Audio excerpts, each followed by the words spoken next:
Go! Hello everyone, welcome to Practical GCP. Today I would like to do an introductory type of kind of video for one of the most used Google services, BigQuery.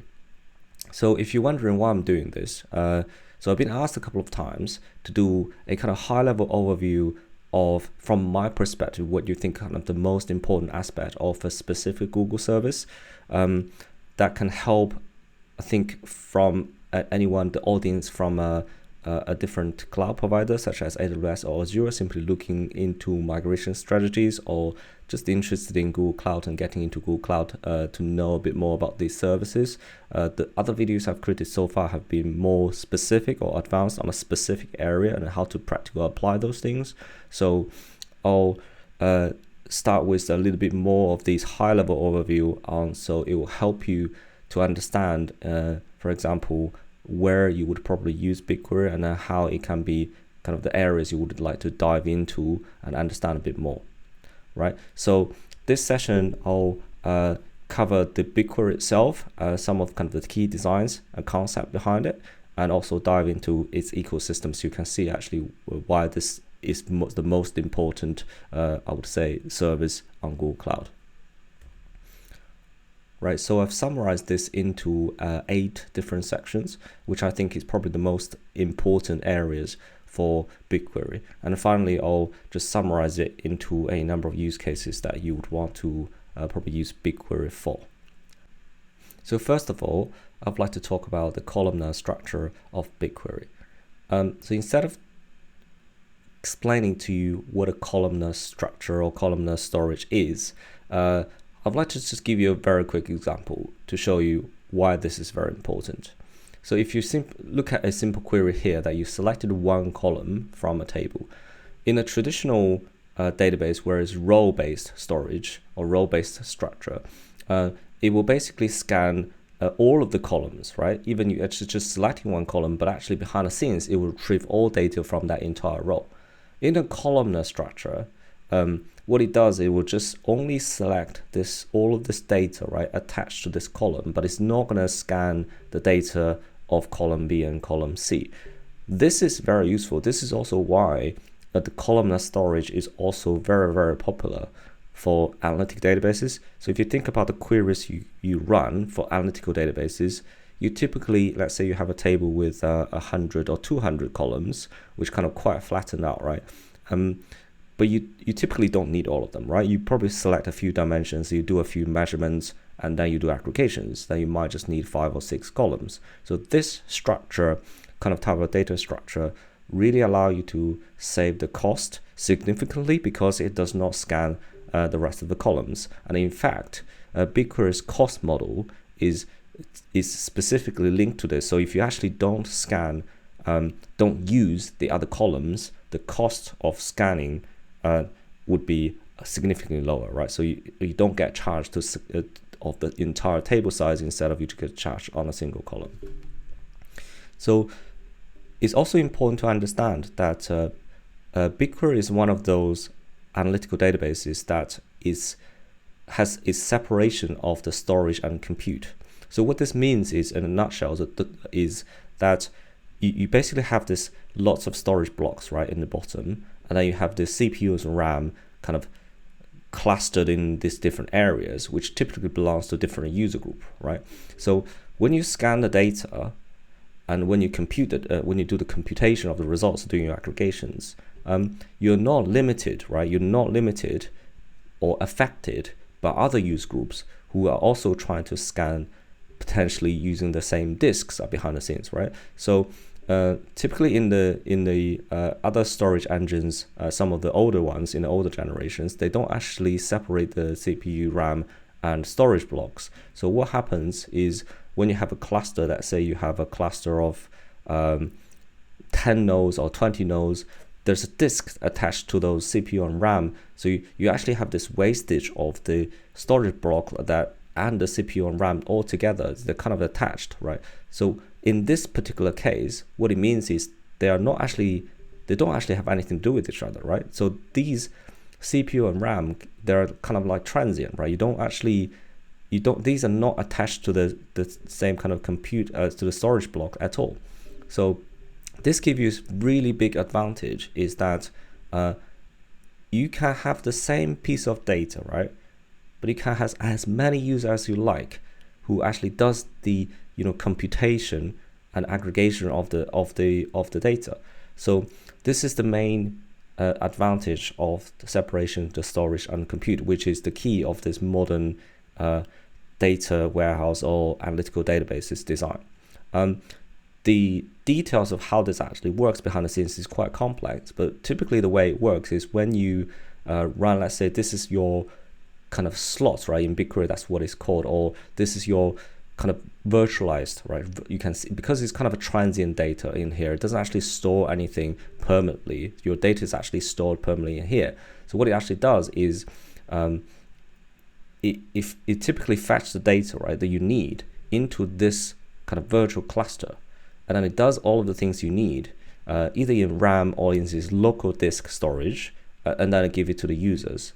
But what's even more clever is usually what it does is it actually has metadata to know when the storage block has changed. So it will only pull the deltas into your areas, and then you would know, okay, when any of these blocks has changed, and I will pull the deltas and I will give the data to you. So it doesn't actually pull the data from the storage blocks all the time, which should keep this query times very, very low, right? But the most important thing to keep in mind is with this kind of separation, you can basically support one of the things that has always been tricky in the past, which is concurrency, right? So that's number of users at the same time querying your database, right? There's no limit. Obviously, there's a cost associated with that, but technically speaking, there's no limit on how many users you can actually have in terms of concurrently consuming the data and computing for the results, right? This is very important in this design. So talking about real-time analytics, why people keep mentioning about real-time analytics in BigQuery specifically? So if you think about BigQuery as a database, it actually has two parts. So the parts that are used by majority, this is kind of where you get high volume typically, and especially where data is kind of coming from the old systems like databases, files, and all of that stuff. So it's typically called batch ingestion, that you're getting data into BigQuery in batches, right? So there's typically three kind of storage engines you would load data from. That could be cloud storage, Amazon S3, and Azure block storage. And then the files that are supported out of the box are JSON lines, Avro, CSV, Parquet, and ORC. So these, if you have the files in there, you can actually load them directly into BigQuery using the compute that BigQuery provided, right? You don't need actually external clusters to load the data. As long as your data kind of land in one of those three things, you can actually just chuck them into BigQuery straight away. But on the other side, you also have the event stream. So this is actually very, very important, because the event streams goes into BigQuery and can be consumed in real time, right? As soon as they goes into BigQuery, they can be queried. And behind the scene, the way it works is you have your batch data goes straight into the permanent storage, but you have your stream data goes into the streaming buffer, right? So these two, as a user, you can't actually tell you actually query the streaming buffer or permanent storage. You just query the database using SQL, right? But this is where the power comes in. It doesn't matter, where the data sits. From the user's perspective, you're always getting the latest version of the data, right? And that is really powerful in terms of, imagine you can plug this data directly into your reporting systems, into your other system where it consumes this. You can actually literally get it in under a second, right? So that's how the real-time analytics can happen. Obviously, if you start doing modeling process, you transform your data, you'll increase the latency, but that option, keep in mind, is always there, right? You can actually query the data from this most recent, most up-to-date source, which has the streaming buffer and the permanent storage combined. That would give it to you. From the user's perspective, you can't tell the difference. So federated tables is one of these very useful things that BigQuery provide. You still kind of just select some columns from a table, but behind the scenes, the data doesn't actually exist in BigQuery itself. So that's where the federation comes in. So there's a number of sources. There's a few more, but these are the key ones that you can use. Is if you store Parquet, which is, you can use other storage as well, but Parquet is the best one, because Parquet is like, you know, how the BigQuery columnar storage is a file structure that actually structure the data in columns instead of rows. So when you query this and then map into the cloud storage buckets, you can actually query it. You know, if you select 3 columns, it won't scan the whole file, right? It's the same thing. And Cloud SQL, Cloud Spanner, and Google Sheet, they all provide integrations with BigQuery federated tables. So you can basically just create a table and point your external data sources into Cloud SQL or Cloud Spanner or Google Sheet, and then you can query like a native table. Just keep in mind the performance is not going to be as good as the native BigQuery tables, and there are also going to be limitations such as, you know, partition. The other things is quite different to how you manage it within BigQuery itself. But it does have this capability, and it's so important because, again, let's say if your data sits in Cloud SQL or Cloud Spanner, these are typically relational databases, right? So Cloud SQL, you probably already know, that's just a relational database. It supports MySQL, Postgres, and Microsoft SQL. And then Cloud Spanner is the Google Planet horizontally scalable relational database, right? So, but those data, typically you have real-time data in there. Because you can query from BigQuery directly as the external source, this gives you real-time access to those data, which is extremely powerful. Right, so a database, especially in the analytical world, is useless without some kind of compliance models, right? So in this particular case, you get the column and row level security for BigQuery. This is, so if you look at the first one is the column level security, which basically, the way it works is you can create a policy tag, such as in this case, you can see it has a high criticality of the business, and then you assign it to a column in a table on BigQuery, and then you can grant access a specific kind of role to, let's say, a group of users or a service account, and then they can actually, only those users or service account can have access to that column. So in other words, if you just do a select star, you don't have access, it will say permission denied, you don't have access to this column. And that is how the columnar level security is applied, right? And also, you have the row level security, which has been introduced, I think is probably a year ago. And this is really powerful because if you look at the queries on the left, right, you can actually grant a group an access based on a filter of a specific region of a table. So you have the table 1 in dataset 1, right? And then this table has a column that's called region. On the Asia Pacific ones, and then you can grant it to the sales Asia Pacific group, right? And in this one, the other one, you can grant it to the US salespeople. So, but these actually sit within the same table, but you can actually use a query to grant access into this different user group. So you can actually see the different user group when they're querying the data, although they're in the same table, and you can actually specifically tell BigQuery to grant permissions based on the filters in this particular case, which is extremely powerful in this case. Well, time travel, this is one of the really critical features of BigQuery. So as you can see in the syntax, you can actually do a select statement from a table, but using this kind of system time syntax to go actually backwards on the previous version of the table. So the snapshot works based on right now and going back to 7 days, right? 7 days is the maximum you can have. There's another thing called snapshot that you can use to give you kind of longer storage of the historical data, but the time travel only gives you 7 days. But this 7 days is not just like a granular of, you know, a day today, yesterday, and the day before. It's actually up to, I think it's like a milliseconds. You can actually do it on the timestamp based, right? So at any point from right now to 7 days ago, you can actually query the data as of it was at that time, right? That's why it's called time travel. And then, and in addition, you can also restore that data from any point, right? From this kind of areas, and to basically, if you, let's say if you made a mistake, you deleted the table, or if you changed something unexpectedly, you can actually restore it to a new table, and then, so you can check, okay, this is my previous version, I want to actually use this version, I don't want the latest one.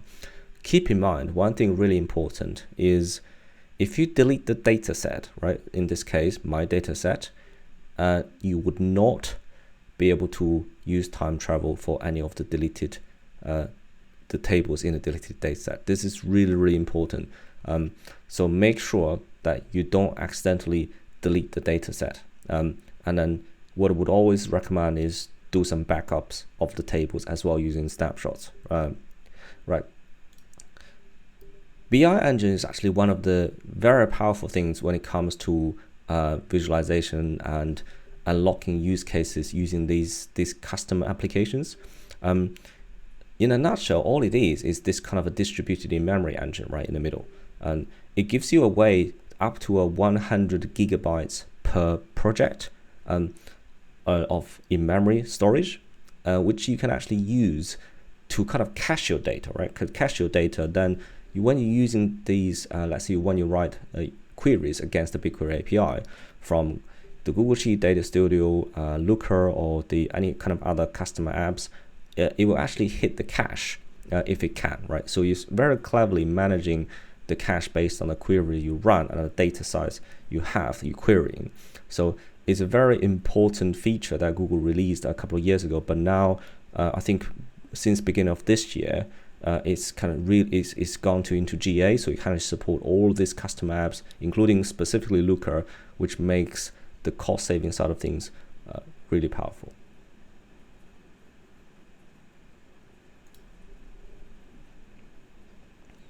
So last not the least, BigQuery ML is one of these things that you can use to actually do predictions, right? Do predictions using just SQL. And it's very powerful because you can actually, let's say from the very simple terms, you can do a linear regression, right? By using SQL to predict kind of a future figure of sales, right? But you can also go into some of the really complex ones with k-means, with PCA, and then or some of the DNA classifiers. You can actually just use SQL to do predictions or categorizations or clustering the data using just SQL, right? This is actually extremely powerful. So if you have analysts and then you don't have a lot of data scientists in the company, and this can be a very powerful feature to actually get you something pretty quick and it has sufficient value before you kind of dive into some of this really advanced machine learning models. Okay, so finally, just some kind of use cases for what you would use BigQuery for. So in my opinion, it's probably the most important thing is you can use it as a single place, right, to keep all of your structured and semi-structured data. So the semi-structured data, BigQuery now has released a new data type called JSON data type. So look into it, it's really, really smart. It's still in preview, but it's going to go GA. I'm pretty sure it's going to be quite soon because how awesome it is. And then for this is a really important one, because if you keep all of the structured data and semi-structured data in BigQuery, it makes dealing with the compliance side of things very, very easy. Rather than keeping your data in all these different places where you have to handle retentions, you have access. It's just a kind of really pain to manage. The other really important thing is BigQuery is a kind of a storage engine, right? And it's also a pretty powerful one. And because of that separation of storage compute, you can actually scale this right into kind of a massive scale in terms of kind of transformations, not necessarily doing aggregations. You can actually also transform data from one format to another without aggregating it to a lower granular data points, right? So this is where it comes very powerful using tools like DBT. So DBT is like it stands for Data Build Tool. You can look up for it. It's an open source project developed by Fishtown Analytics. It's very powerful. It has a lineage kind of live lineage diagram to kind of, probably the way I would put it. to build your data models, and you can link them together, visualize it. It's a very powerful tool to just use SQL to do your transformations from, pretty messy data in the data lake into something that is refined models. So finally, I would say BigQuery is this one place, right? You can actually share your data and then also integrate and export your data into other places like third parties, or other user groups, or into cloud data store, or as API backend, or to big tables. So it's a kind of like a centralized place you can keep all of your data and then share it. Should really truly give you the data democratization part, right? So, and then where you can build the data product and services.